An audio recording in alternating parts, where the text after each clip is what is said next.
Donc le rééquilibrage de mon portefeuille PEA. Donc je vous ai juste fait un petit tableau pour expliquer, pour essayer de vous expliquer rapidement comment je fais. Alors à titre d'exemple, j'ai pris 4 actions, Total, Danone, Ruby, Sanofi, qui sont réparties, à titre d'exemple toujours, dans mon portefeuille à hauteur de 5 000 € par ligne.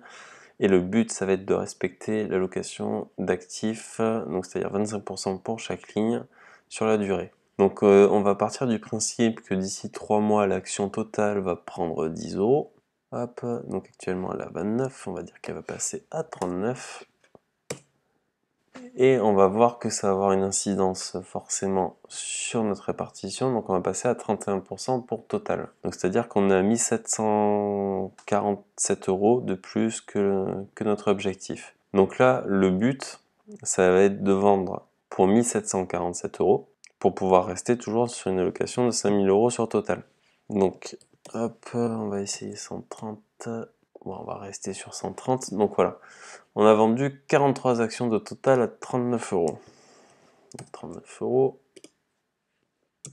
43 actions vendues, ce qui nous fait une vente à 1677 €. Donc là, en cash, on se retrouve avec 1677. Donc vous voyez là toujours, la répartition de votre portefeuille est toujours identique, 5000 € partout, paf, mais en plus vous avez récupéré 1677.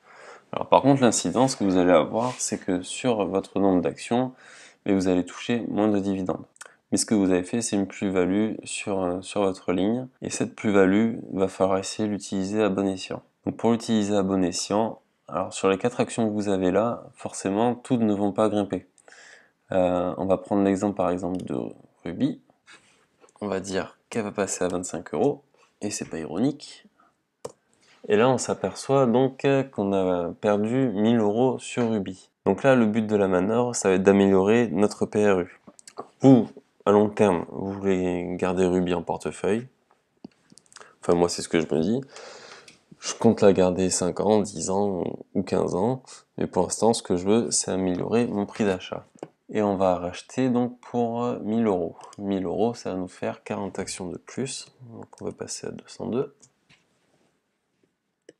Hop. Ici, on passe à 677. Et donc là, ce qui vient de se passer, c'est que on a toujours 677 € de cash, on est toujours à 5000 € sur nos lignes, avec une bonne répartition. On a gagné 40 actions Ruby, et on en a vendu 40 de chez Total.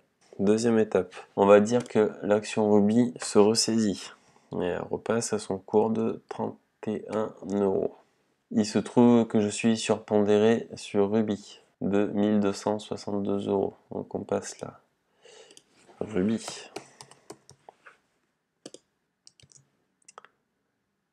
On va dire que c'est 31 € et que j'en vends 40. Ce qui me fait un total de 1240. 1240 que je viens rajouter ici, ça nous fait 1917. Hop. Et je suis toujours à une répartition de 25 partout, 5000 € partout. Là, j'ai mis 917 € que j'ai en plus-value, que je vais pouvoir aller réinvestir ailleurs si l'opportunité se présente. Et voilà, et cette opération-là, on l'a fait tout le temps, tout le temps, tout le temps, tout le temps, ce qui va nous permettre d'améliorer notre rendement de portefeuille à la fin de l'année. Faire attention à une chose, c'est que si les fondamentaux de votre société ne sont pas bons, le cours de l'action va chuter, et si vous renforcez à chaque fois sur un cours qui chute en permanence, vous allez perdre de l'argent. Donc il faut faire attention à l'état et aux perspectives financières de votre entreprise à chaque fois que vous suivez. On va passer maintenant, moi, à ma stratégie. Donc le but en fait, c'est pas de vendre le plus haut possible et d'acheter le plus bas possible. C'est d'essayer dans le temps de grignoter, de faire des petites plus-values pour essayer de racheter un petit peu moins cher. Et de fil en aiguille, dans le temps forcément, vous allez faire une plus-value comme ça. Et toujours avoir la même allocation d'actifs et répartir le risque sur vos actions. Donc du coup, ma stratégie, je la construis comment? Donc je la construis avec 4 axes. Le premier, c'est le rééquilibrage qui me permet de faire des plus-values. Le deuxième, c'est les dividendes des actions que je détiens en portefeuille, qui vont venir s'accumuler aux plus-values. Le troisième, ça va être les versements que je fais tous les mois, qui vont me permettre de lisser mes prix d'achat. Et le quatrième, ça va être les couvertures que je prends sur CFD, que j'utilise seulement quand j'ai un risque marché. Donc les quatre combinés vont me permettre d'être beaucoup plus serein sur le portefeuille, de pouvoir bénéficier des petites plus-values et que je peux faire et des petits renforts que je pourrais faire donc lors de rééquilibrage, de pouvoir bénéficier aussi de rentrer avec mes apports que je fais sur le PEA et de pouvoir réinjecter aussi les dividendes à chaque fois sur les actions.